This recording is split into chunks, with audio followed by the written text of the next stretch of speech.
Hello everyone. आइए हम जीवन लक्ष्य जो पॉलिसी है टेबल नंबर 933 उसकी चर्चा करते हैं।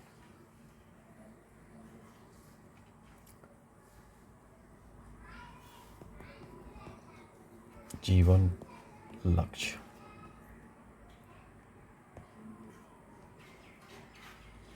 ये टेबल नंबर 933 है। जीवन लक्ष्य प्लान जो है बहुत ही खूबसूरत प्लान है। इसको अगर हम अच्छे से समझ लें तो जब हम किसी को समझाएंगे ये प्लान तो उसको बहुत ही अच्छा लगेगा। लेकिन सबसे ज़रूरी ये है कि इस प्लान को हम पहले बेहतर तरीके से, अच्छे तरीके से समझ लें ताकि हम किसी और को बहुत अच्छे से समझा पाएँ। तो आइए सबसे पहले आप कैसे समझाएंगे। आप हर एक शब्द पे ध्यान दीजिएगा जो मैं बोल रहा हूँ, ताकि आप सामने वाले को भी बहुत अच्छे से समझा पाएँ। तो अब मान के आप ऐसा चलिए कि आप उस व्यक्ति को समझा रहे हैं, तो आप ऐसा लिखना, ऐसे देखिए एक चीज़ और करेंगे आप कि ऐसे मौखिक मत समझाइए। कम से कम एक कागज़ ले लीजिए और सिलसिलेवार तरीके से पॉइंट वाइज लिखते जाइए और समझाते जाइए, तब उसका असर ज़्यादा होता है। तो आप ऐसे लिखेंगे जीवन लक्ष्य टेबल नंबर 933। अब आप एक्सप्लेन कर रहे हैं ऐसे। देखिए, ये जो जीवन लक्ष्य पॉलिसी है इसमें क्या बेनिफिट्स है इसकी चर्चा मैं करने वाला हूँ। जैसे कि आप देख सकते हैं ये जो प्लान है इसका नाम जीवन लक्ष्य है। अब ये प्लान का नाम जीवन लक्ष्य है तो इसका नाम लक्ष्य क्यों है, अब मैं आपको बता रहा हूँ। देखिए, हम अपने जीवन में कुछ ना कुछ लक्ष्य बनाते हैं। जब हम अपने जीवन में कुछ ना कुछ लक्ष्य बनाते हैं तो उस लक्ष्य की पूर्ति के लिए ये प्लान है। अब उस लक्ष्य की पूर्ति कैसे होगी, आइए इसको हम समझते हैं। जैसे हम जो लक्ष्य बनाते हैं वो क्या क्या हो सकता है। वो हमारे बच्चों का एजुकेशन हो सकता है, बच्चों की शादी हो सकती है, और भी बहुत सारा लक्ष्य आप बना सकते हैं कि आपका एक घर होगा, एक गाड़ी खरीदेंगे आप, कुछ भी आपका लक्ष्य हो सकता है। तो इस लक्ष्य को लेके आपने ये प्लान लिया है या आप लेने जा रहे हैं, इसका क्या बेनिफिट्स है इसकी मैं चर्चा कर रहा हूँ। देखिए, पहली बात मैं आपको बताऊं कि आपने ये जो लक्ष्य बनाया है, ये जो भी लक्ष्य है आपका, इस लक्ष्य की पूर्ति होगी। आप जीवित रहे तो भी इस लक्ष्य की पूर्ति होगी, और जीवित नहीं भी रहे तो भी उस लक्ष्य की पूर्ति होगी। कैसे होगी, आइए समझते हैं। देखिए, सबसे पहले हम बात कर लेते हैं कि आप जीवित हैं, और भगवान से प्रार्थना भी है कि आप जीवित रहेंगे। इसको हम मानते हैं कि ये केस जो है, ये केस फर्स्ट है। ये केस फर्स्ट है। कौन सा केस, कि आप अपने परिवार के साथ जितने भी टर्म के लिए आपने पॉलिसी ली है, आप अपने परिवार के साथ सुरक्षित सलामत रहेंगे। जब आप जीवित रहेंगे तो इस प्लान का क्या बेनिफिट है, आइए उसको देखते हैं। जो पहला बेनिफिट है कि जब आप पॉलिसी टर्म तक जीवित रहेंगे तो आपको इसका मैच्योरिटी मिलेगा, मैच्योरिटी बेनिफिट मिलेगा। अब मैच्योरिटी बेनिफिट क्या मिलेगा, आइए देख लेते हैं इसको। देखिए, कि मानते हैं कि आपने 5 लाख की पॉलिसी ली है। अब 5 लाख की पॉलिसी आपने ली है, और टर्म कुछ भी हो सकता है। मानते हैं कि वो टर्म हो सकता है, आपने 21 साल के लिए पॉलिसी ली। एक चीज़ ध्यान रखिएगा कि जब इस लक्ष्य प्लान में, जीवन लक्ष्य प्लान में, हम जो भी टर्म रखते हैं पॉलिसी का कि इतने समय के बाद हमें मैच्योरिटी चाहिए, पैसा चाहिए, रिटर्न मिलेगा, उससे 3 साल कम आपको प्रीमियम पे करना होता है। इसका क्या मतलब हुआ कि अगर आपने पॉलिसी 21 साल के लिए ली है तो आपको प्रीमियम मात्र 18 साल ही देना होगा। अगर आपने पॉलिसी 18 साल के लिए ली है तो आपको प्रीमियम 15 साल देना पड़ेगा। तो आपने 21 साल के लिए मानते हैं कि पॉलिसी ली, और तो प्रीमियम आपको मात्र 18 साल देना पड़ेगा। तो 5 लाख की अगर आपकी पॉलिसी है तो 21 साल के बाद, हम एग्जाम्पल, पहले हम समझा रहे इस चीज़ को, उसके बाद कैलकुलेट करके भी बताएंगे।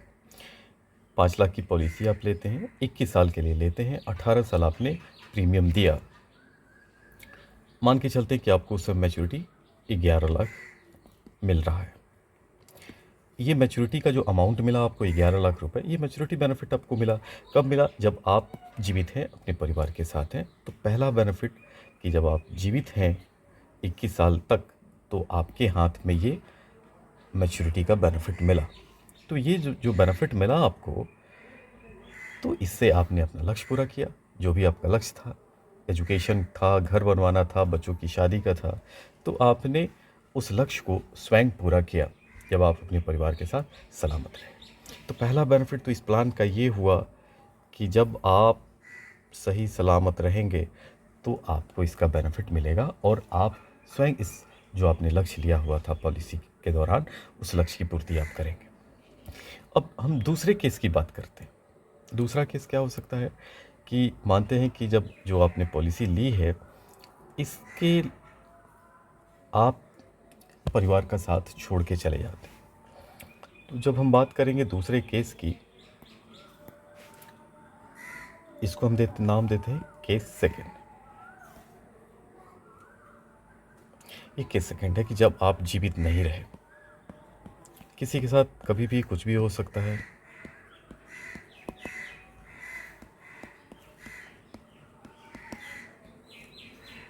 ठीक है, हो सकता है, संभावना है, रोज लोग मर रहे हैं, तो इस बात की भी संभावना है कि कोई भी कभी भी मर सकता है।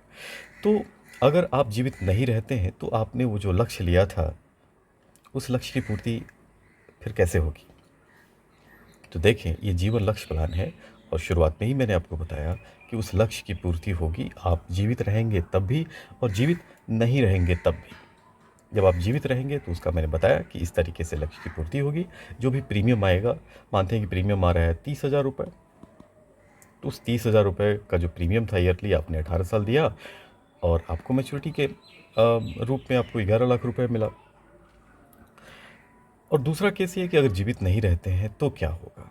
जैसे हम 5 लाख के ऊपर ही समझते हैं कि आपने 5 लाख की पॉलिसी ली है, इसको हम सम अस्योर्ड बोलते हैं, सम अस्योर्ड, यानी कि बीमा धन हिंदी में इसको बोलते हैं। आपने 5 लाख बीमा धन की पॉलिसी ली, आपने टर्म जो है 21 ही लिया था। पीपीटी यानी कि प्रीमियम पे करने का जो टर्म होगा वो 18 साल होगा और जो प्रीमियम है वो हम मान के चलते हैं कि 30,000 ईयरली होगा। ठीक है, तो इसमें अब क्या लाभ होगा, आइए इसको समझते हैं। अब देखिए कि मान के चलते हैं कि आपने पॉलिसी ली और आपने एक किस्त दिया और डेथ हो गई, 2 किस्त दिया और डेथ हो गई। तो आइए हम बात करते हैं कि क्या बेनिफिट होगा, फिर लक्ष्य की पूर्ति कैसे होगी। डेथ 2 प्रकार से हो सकता है, एक्सीडेंटल हो सकता है और नेचुरल हो सकता है। देखिए, अगर डेथ एक्सीडेंटल हुआ तो 10 लाख रुपए आपके नॉमिनी को तुरंत पेमेंट किया जाएगा। एक्सीडेंटल डेथ केस में जितने का इंश्योरेंस आपने लिया हुआ है, उस दोगुनी राशि, यानी कि आपने प्रीमियम कितना लिया हुआ था, 5 लाख रुपए का बीमा आपने लिया हुआ था, उसका दोगुना कितना पता है सर? 10 लाख रुपए होता है। ये हम आपके नॉमिनी को पेमेंट करेंगे एक्सीडेंटल डेथ केस में। अगर डेथ हुआ नेचुरल तो 5 लाख तुरंत आपके नॉमिनी को पेमेंट किया जाएगा। आप इस तरीके से समझा रहे हैं अपने कस्टमर को, और ठीक ऐसे ही समझाइए, इतना ही समय लेके समझाइए। और समझाने के लिए आपको थोड़ा समय लेके समझाना होगा, हड़बड़ी में नहीं, खड़े खड़े बैठ, ऐसा नहीं कि चाय पी रहे हैं समझा रहे हैं। आप प्रॉपर समय लीजिए कि 15-20 मिनट का मुझे कम से कम समय चाहिए आपको इस पॉलिसी को समझाने के लिए। फिर आप आराम से निश्चिंत होकर इस पॉलिसी को समझाएं। तो पहला बेनिफिट क्या होगा कि अगर डेथ मानते हैं कि एक्सीडेंटल हुआ तो उस केस में आपके नॉमिनी को हम 10 लाख रुपए देंगे। अगर डेथ नेचुरल हुआ, बीमारी से हुआ, तो 5 लाख रुपए तुरंत आपके नॉमिनी को पेमेंट किया जाएगा। अब दूसरा बेनिफिट क्या होगा कि पॉलिसी जो है वो आपकी कंटिन्यू रहेगी। पॉलिसी आपकी कंटिन्यू रही। ये डेथ के समय जो पैसा मिला आपको 10 लाख या 5 लाख, डेथ के ऊपर डिपेंड करता है कि नेचुरल या एक्सीडेंटल, तो वो एक परिवार को एक तत्काल बहुत बड़ी राहत मिल गई कि आपने 5 लाख या 10 लाख रुपए परिवार को दिया। वो एक परिवार के लिए तत्काल बहुत बड़ी राहत का काम करेगा। दूसरा बेनिफिट बाकी पॉलिसीज़ में क्या होता है कि डेथ हुआ, पेमेंट हुआ, बात ख़त्म हो गई। लेकिन इस पॉलिसी में पॉलिसी कंटिन्यू रहेगी। पॉलिसी क्यों कंटिन्यू रहेगी?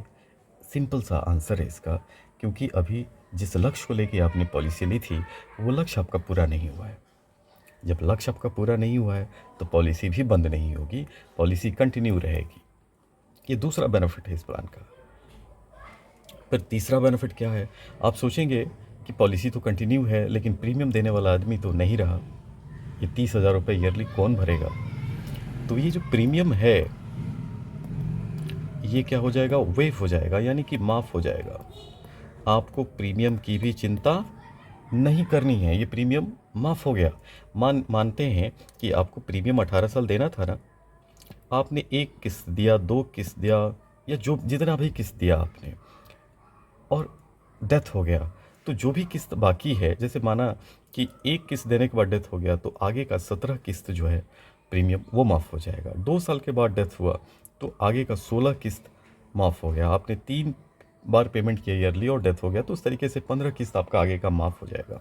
तो ये बहुत बड़ी बात है। एक तो तत्काल बहुत बड़ी राहत मिल गई, दूसरा पॉलिसी भी बंद नहीं हुई, तीसरा उसका जो प्रीमियम था वो भी माफ़ हो गया। तो ये आप देख रहे हैं कि कितनी बढ़िया पॉलिसी है ये। आइए, इतना ही नहीं, हम आगे बात करते हैं कि चौथा बेनिफिट क्या होगा।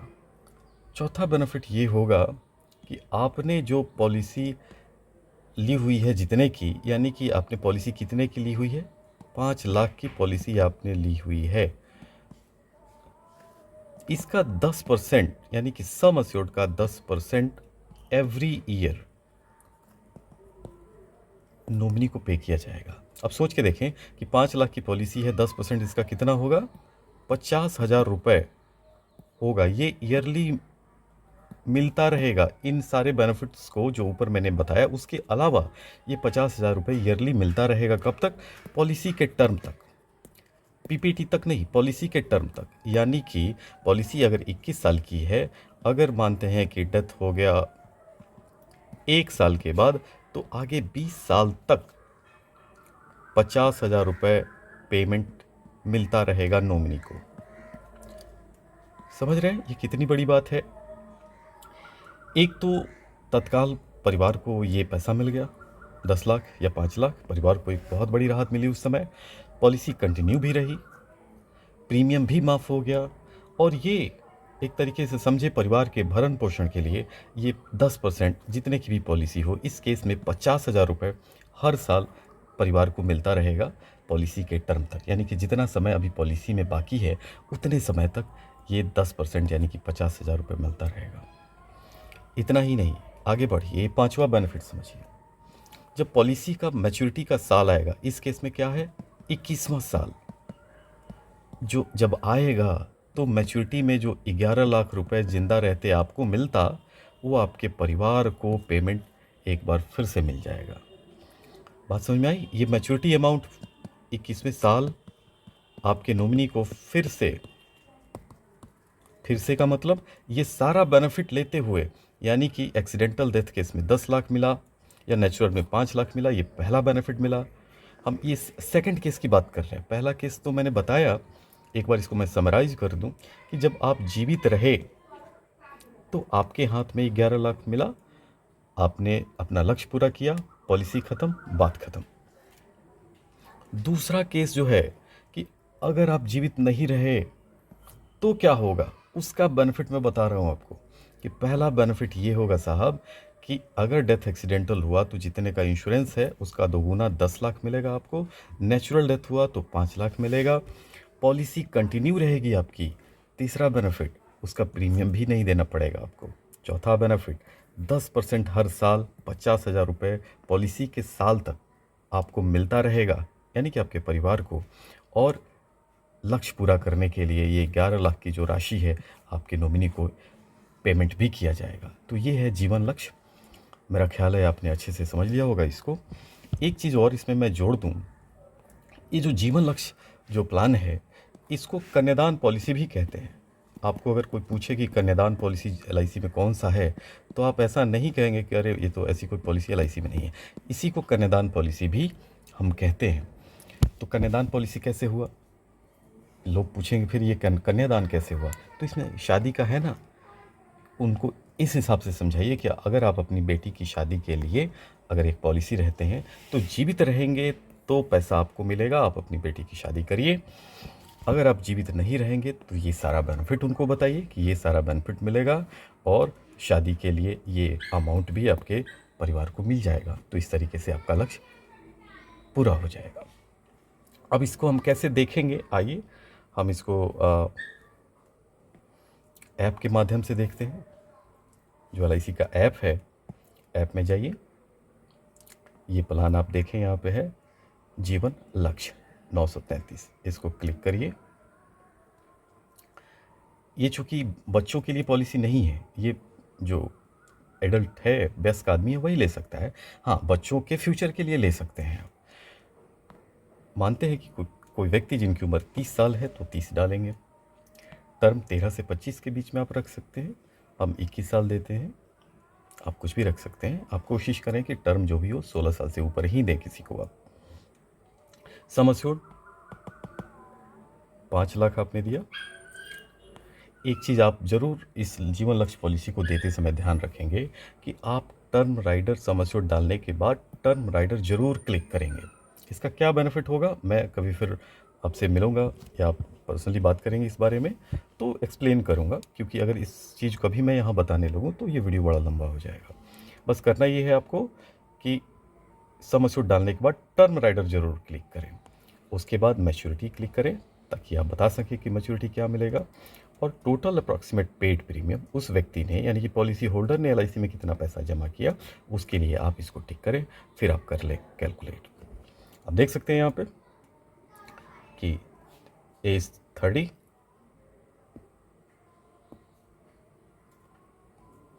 एज 30, टर्म 21 और पीपीटी 18 होगा।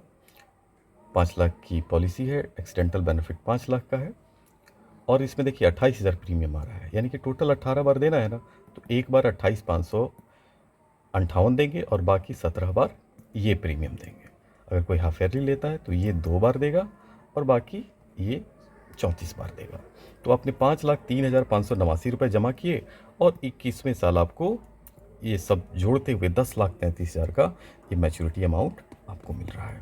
बाकी चीज़ें आराम से आप समझा सकते हैं, जो कि कुछ मैंने पहले बताया कि अगर डेथ हुआ तो 5 लाख या 10 लाख, आगे का प्रीमियम माफ़, कौन सा प्रीमियम माफ़, ये 27,943 माफ़ हो जाएगा, जो भी टर्म छूटा रहेगा, फिर बाकी 10% मिलेगा, फिर मैच्योरिटी पे ये अमाउंट मिलेगा। तो इस तरीके से आप अपने पॉलिसी होल्डर को पॉलिसी समझाइए और देखिए, इस चीज़ को प्रैक्टिस करिए। आप खुद से बैठ के आप समझ गए, 2 बार लिखिए, 2 बार प्रैक्टिस करिए। किसी को जो बहुत आपके करीबी हो उनको 2 बार सामने बैठा के समझाइए। फिर आप कागज़ कलम लेके पॉलिसी होल्डर के पास बैठिए और समझाइए। फिर देखिए कैसे आपको पॉलिसी नहीं मिलती है, यानी कि कैसे वो पॉलिसी नहीं देता, कैसे वो देने के लिए मजबूर हो जाएगा कि ज़बरदस्त पॉलिसी है। ठीक है, बहुत धन्यवाद आप सबका।